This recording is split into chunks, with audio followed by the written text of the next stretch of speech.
Hi guys, welcome to the channel Study with Sekhar. Today I am going to discuss about this question quiz objective type. And the first question, पहला प्रश्न है, व्यूहवाद का सिद्धांत भारत के किस पंथ से संबंधित है? शैव, वैष्णव, बुद्ध, जैन। तो ये वैष्णव पंथ से संबंधित होगा। ठीक है। दूसरा प्रश्न है, गुप्तकालीन राजाओं द्वारा ढलाए गए चांदी के सिक्के का क्या नाम था? हमने पिछले भी वीडियो में बताया था, उसका नाम था रूपक। ठीक है। तीसरा प्रश्न है कि कठोपनिषद की मुख्य पृष्ठभूमि अमरता है और मुंडकोपनिषद की मुख्य पृष्ठभूमि ओम है। कौन सा कथन सत्य है? ठीक है, तो ये दोनों कथन सत्य है। ठीक है। चौथा प्रश्न है, सिंधु घाटी सभ्यता के कौन से दो नगर घग्घर नदी के किनारे बसा हुआ था?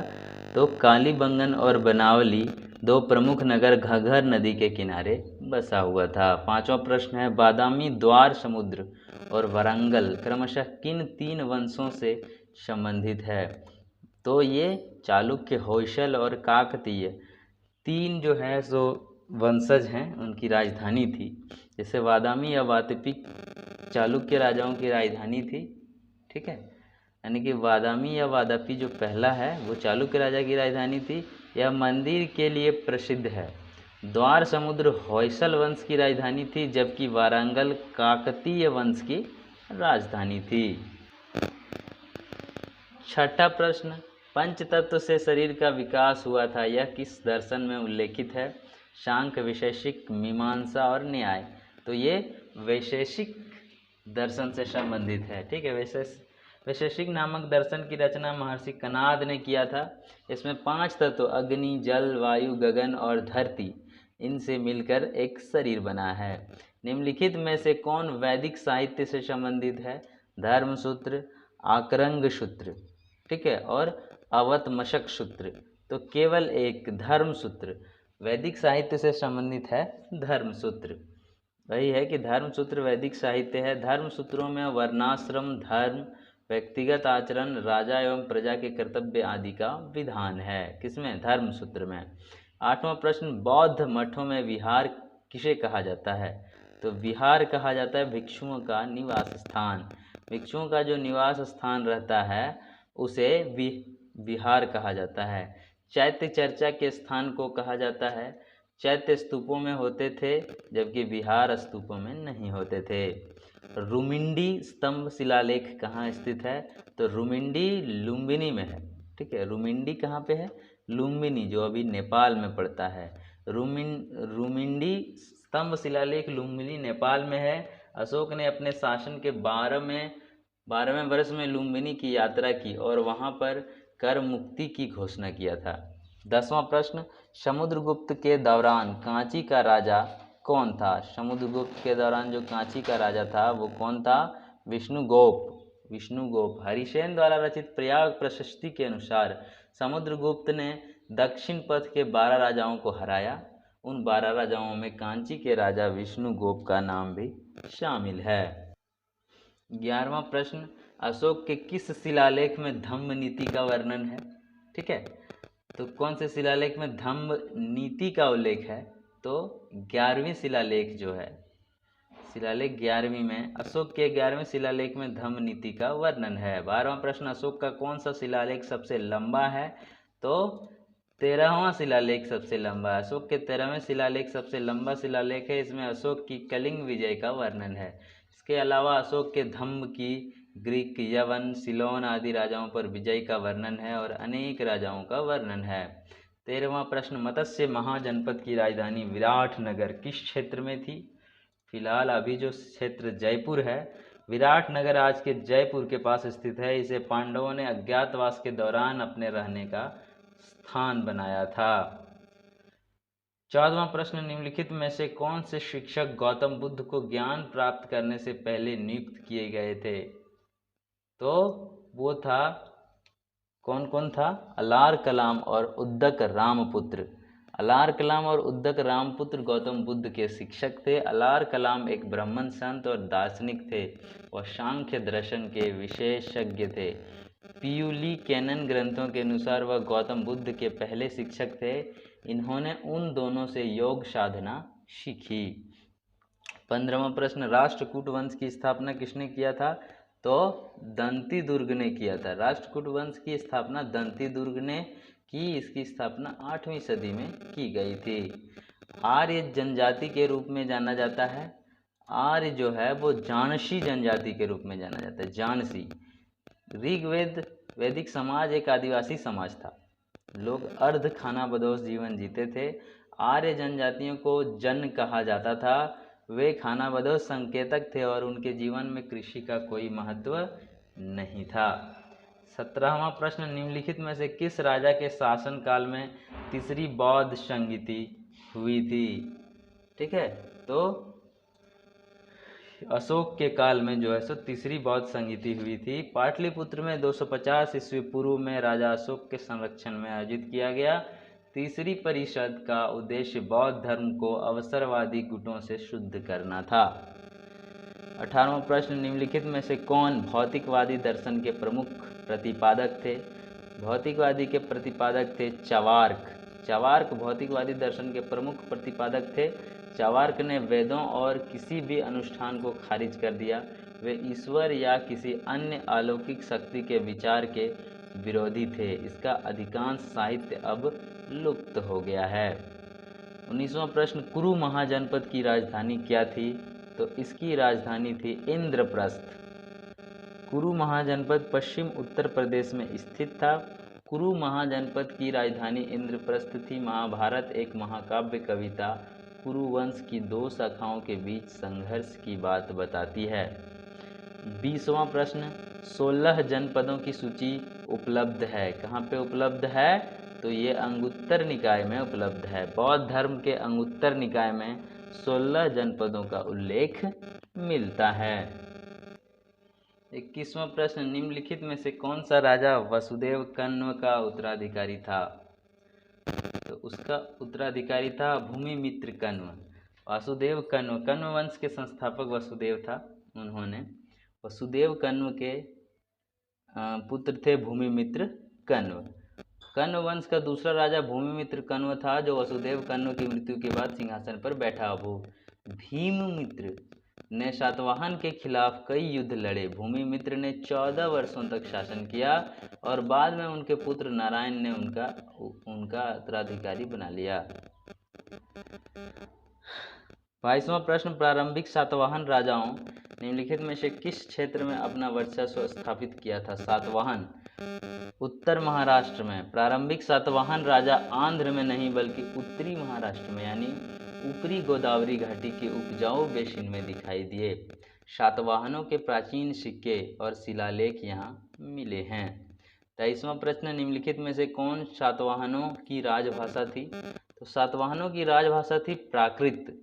प्राकृत सातवाहनों की राजभाषा थी। इस समय के दौरान रचित प्रसिद्ध प्राकृतिक ग्रंथों में से एक गाथा सत्तासाई था। इसका श्रेय हाल नामक सातवाहन राजा को दिया जाता है। इसमें 700 श्लोक हैं जो प्राकृतिक में लिखे गए हैं।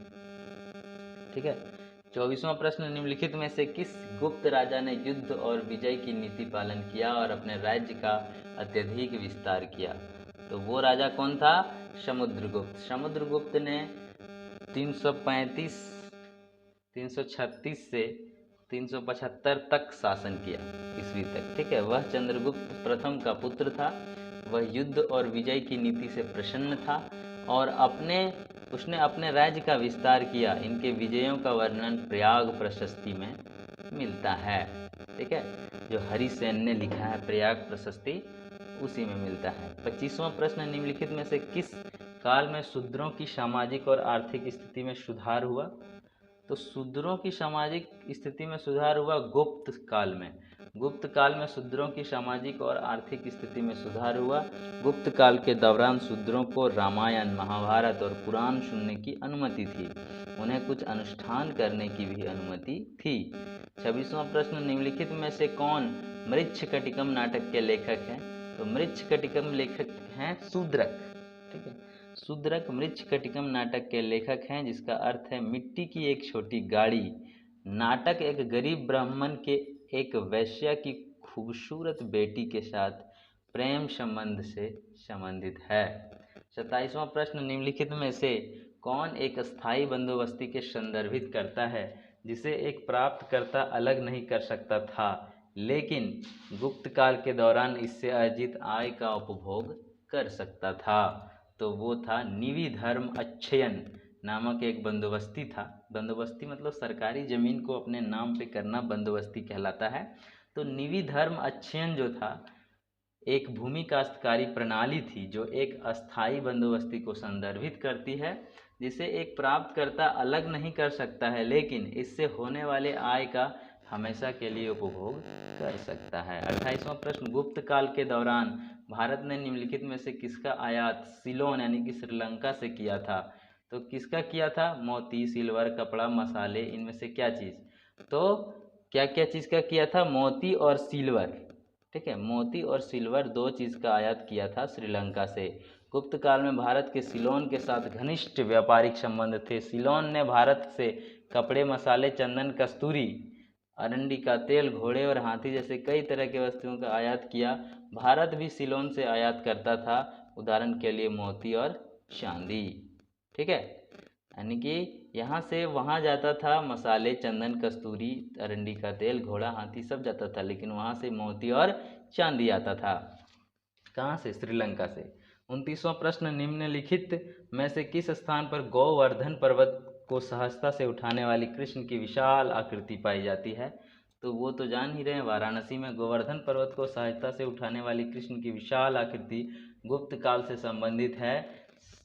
सबसे बड़ी ज्ञात मुक्त खड़ी पत्थर की छवि में से एक है, यह वाराणसी में स्थित है। 30वां प्रश्न, निम्नलिखित में से किस शासक को मौखरी का अंतिम शासक माना जाता है? तो माना जाता है ग्रहवर्मन को। ग्रहवर्मन जो थे मौखरी का अंतिम शासक थे। मौखरी शाही गुप्तों के समकालीन थे। ग्रहवर्मन को मौखरियों का अंतिम राजा माना जाता है। वह बाद के गुप्त वंश के राजा देवगुप्त द्वारा मारा गया था। धीरे धीरे मौखरी वंश जो है वो समाप्त हो गया। 31वां प्रश्न, निम्नलिखित में से मैत्रक की राजधानी थी? मैत्रक की राजधानी थी वल्लभी। वल्लभी मैत्रकों की राजधानी थी। यह शिक्षा का एक महत्वपूर्ण केंद्र भी था। यह अरब सागर के किनारे स्थित समृद्ध व्यापार और वाणिज्य वाला एक बंदरगाह शहर भी था। निम्नलिखित में से किस शासक ने सामंत की उपाधि का प्रयोग किया था? तो वो था मौखरी। मौखरी शब्द बहुत प्राचीन शब्द है। इसका उल्लेख पाणिनि द्वारा रचित अष्टाध्यायी में मिलता है। मौखरी भी गुप्तों के अधीनस्थ शासक थे और सामंत की उपाधि का प्रयोग करते थे। 33वां प्रश्न, निम्नलिखित में से कौन सा गांव पाल वंश के शासन के प्रसिद्ध शैक्षिक केंद्र विक्रमशिला महाविहार का स्थल था? यानी कि कौन सा गांव जो है? तो अंतिचक खुदाई स्थल विक्रमशिला की स्थापना पाल राजा धर्मपाल ने नालंदा में छात्रवृत्ति की गुणवत्ता में कथित गिरावट के जवाब में की थी। इसे बख्तियार खिलजी ने नष्ट कर दिया था। निम्नलिखित में से किस प्राचीन भारतीय ऋषि ने योगाचार्य दार्शनिक परंपरा में महत्वपूर्ण योगदान नहीं दिया है? तो नहीं दिया है नागार्जुन ने। ठीक है, वसुबंध ने दिया है, धर्मकीर्ति ने दिया है, दिनांग ने दिया है। योगाचार्य एक बौद्ध दार्शनिक परंपरा है जो आदर्शवाद पर जोर देती है। स्कूल का सबसे पहला ज्ञात पाठ महायान सूत्रलंकारा है जिसका श्रेय असंग को जाता है। योगाचार्य परंपरा में योगदान देने वाले अन्य लोगों में वसुबंधु, दिनांग और धर्मकीर्ति शामिल थे, लेकिन नागार्जुन शामिल नहीं थे। 35वां प्रश्न, महान दार्शनिक और द्वंद्ववादी संतरिक्षित निम्नलिखित में से किस राजा के शासनकाल में रहते थे और काम करते थे? संत रक्षित जो है वो किसके काल में रहते थे? तो गोपाल। ठीक है, पाल वंश के संस्थापक राजा गोपाल थे जिन्होंने 785 ईस्वी से 770 ईस्वी तक शासन किया। भारतीय उपमहाद्वीप के बंगाल क्षेत्र के पाल राजवंश के संस्थापक यही थे। वे बौद्ध धर्म के महान संरक्षक थे। महान दार्शनिक और द्वंद्ववादी संत रक्षित उनके शासनकाल में रहते थे और काम करते थे। 36वां प्रश्न, प्रारंभिक मध्यकालीन भारत में निम्नलिखित में से कौन पूरे गांव पर लगाए जाने वाले कर को संदर्भित करता है? वो है पिंडका कर। पिंडका कर जो है वो प्रारंभिक मध्ययुगीन काल के भूमि अनुदानों में भाग, भोग, कारा और हिरण्य का उल्लेख किया गया है जो कि दानदाताओं के लिए राजस्व के मुख्य स्रोत हैं। पिंड का एक कर था जो पूरे गांव पर लगाया जाता था। 37वां प्रश्न, प्रारंभिक मध्ययुगीन काल के दौरान गिल्ड के संबंध में निम्नलिखित में से कौन सा कथन सही है? इस अवधि के दौरान केवल व्यापारिक संघों ने काम किया। दूसरा, उन्हें उपनियम बनाने का अधिकार था जो उनके सदस्यों के लिए बाध्यकारी थे। तो इसका क्या होगा? उन्हें उपनियम बनाने का अधिकार था जो उनके सदस्यों के लिए बाध्यकारी थे। ठीक है। प्रारंभिक मध्ययुगीन काल के दौरान औद्योगिक और व्यापारिक दोनों गिल्ड कार्य करते थे। गिल्ड जैसे व्यापारिक संघों का उप कानून बनाने का अधिकार था। ये उपनियम अपने सदस्यों के लिए बाध्यकारी था। 38वां प्रश्न, प्रारंभिक मध्ययुगीन काल के दौरान आंतरिक व्यापार की सबसे सामान्य वस्तु निम्नलिखित में से कौन थी? तो आंतरिक व्यापार के लिए सबसे महत्वपूर्ण थे मसाले, विलासिता के सामान, धातु और नमक। ये चारों थे। ठीक है, आंतरिक कार्यों के लिए। 39वां प्रश्न, 8वीं शताब्दी ईस्वी की शुरुआत से निम्नलिखित में से कौन सबसे शक्तिशाली समुद्री शक्ति बन गया था? तो अरब। 600 ईस्वी से 1000 ईस्वी के बीच भारतीय व्यापारियों ने अपने विदेशी व्यापार का एक बड़ा हिस्सा मुसलमानों से खो दिया। 8वीं शताब्दी ईस्वी की शुरुआत से अरब सबसे शक्तिशाली समुद्री शक्ति बन गए और अधिकांश व्यापार को अपने अधिकार में कर लिया। 40वां प्रश्न, 600 ईस्वी से 1000 ईस्वी के दौरान निम्नलिखित में से क्या पश्चिम से आयात किया जाता था? तो क्या किया जाता था? धूप, तांबा, नमक और मूंगा। मूंगा जो है वो मोती मूंगा टाइप का होता है। ठीक है, तो ये सारी चीज़ें जो है वो हम लोग पश्चिम से आयात करते थे, पश्चिमी देशों से। 41वां प्रश्न, जय सिंह प्रथम को पूर्वी चालुक्य क्षेत्र में निम्नलिखित में से किसके द्वारा उत्तराधिकारी बनाया गया? जय सिंह प्रथम को किसके द्वारा बनाया गया? इंद्रवर्मन के द्वारा। जय सिंह प्रथम को उनके भाई महाराजा इंद्रवर्मन ने पूर्वी चालुक्य क्षेत्र में लगभग 663 ईस्वी में उत्तराधिकारी बनाया था। उन्हें विभिन्न नामों से जाना जाता है, जैसे इंद्र राजा, इंद्रराज, इंद्रभट्टर्क। 42वां प्रश्न, निम्नलिखित में से कौन वर्गुन वर्मन द्वितीय का उत्तराधिकारी बना? तो कौन था वो? प्रांतक वीरनायन। वर्गुन वर्मन द्वितीय का उत्तराधिकारी पांड्य राजा वर्गुन वर्मन द्वितीय के भाई प्रांतक वीरनारायण 880 में सिंहासन पर बैठे और 900 ईस्वी तक शासन किया। चौल सम्राट ने पांड्य साम्राज्य पर आक्रमण किया, जिसके शासन ने सिलोन के राजा से मदद मांगी। निम्नलिखित में से किसने सिलपादिकारम लिखा था? सिलपादिकारम इलांगो ने लिखा था। ठीक है, सिलपादिकारम संगम काल के तमिल महाकाव्यों में से एक है। इसे इलांगो आदिगल द्वारा लिखा गया है। यह सबसे पुराना तमिल महाकाव्य है सिलपादिकारम, जिसमें 5730 पंक्तियों की कविता है और इसे प्रारंभिक तमिल साहित्य का सबसे चमकीला रत्न माना जाता है। यह कोवलन की प्रेम कहानी से संबंधित है, जो अपनी कुलीन पत्नी कन्नगी की तुलना में कावेरी पट्टनम की माधवी नाम की एक वेश्या को तरजीह देता है। 44वां प्रश्न, निम्नलिखित में से कौन सारनाथ स्तंभ में वृत्त द्वारा दर्शाया गया है? तो वृत्त द्वारा प्रगति को दर्शाया गया। जो चक्का लगा हुआ रहता है सारनाथ के स्तंभ में, वो क्या है? प्रगति बताता है। सारनाथ स्तंभ 4 मुख्य दिशाओं का प्रतिनिधित्व करने वाले 4 जानवरों को दर्शाता है, एक घोड़ा, एक बैल, एक हाथी और एक शेर। सारनाथ स्तंभ पर सिंह राजधानी का चक्र प्रगति का प्रतिनिधित्व करता है। यह अष्टांगिक पथ के प्रतीक चक्र का रूप धारण कर लेता है। सारनाथ स्तंभ को भारत के राष्ट्रीय प्रतीक के रूप में अपनाया गया है। सारनाथ बुद्ध के प्रथम उपदेश का स्थल है, जहां उन्होंने 4 आर्य सत्यों को साझा किया था। 45वां प्रश्न, कांचीपुरम में प्रसिद्ध वैकुंठ पेरुमल मंदिर का निर्माण किसने कराया था? तो कराया था नंदीवर्मन द्वितीय ने।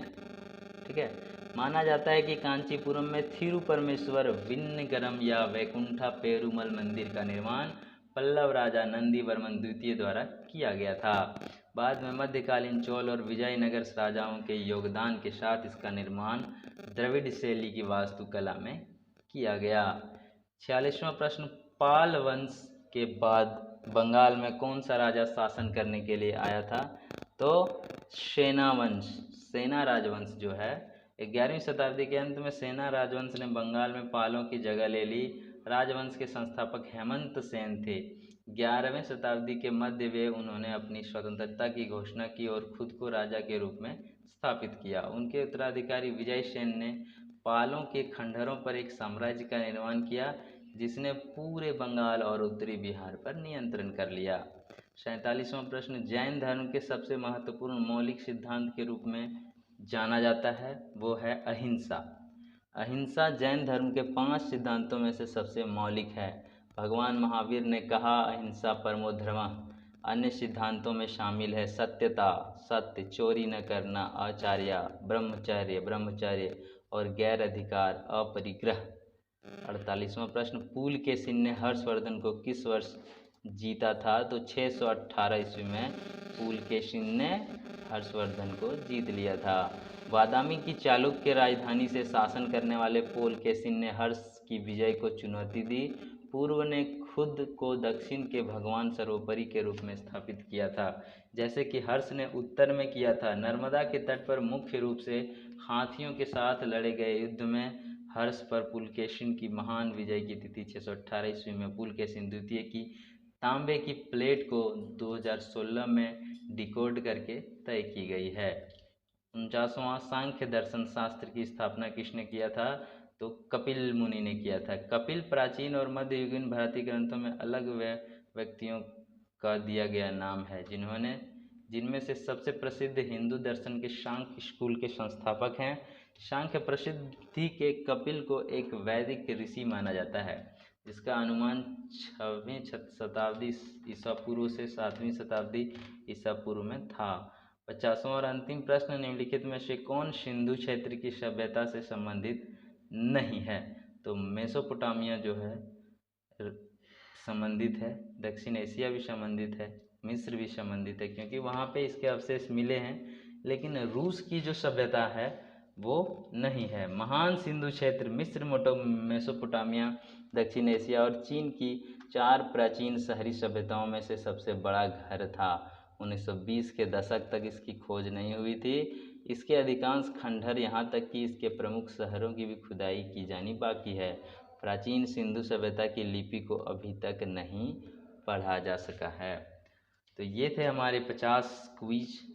ठीक है, ऐसे ही बने रहें ताकि और भी नए नए क्विज आपको मिल सके। धन्यवाद।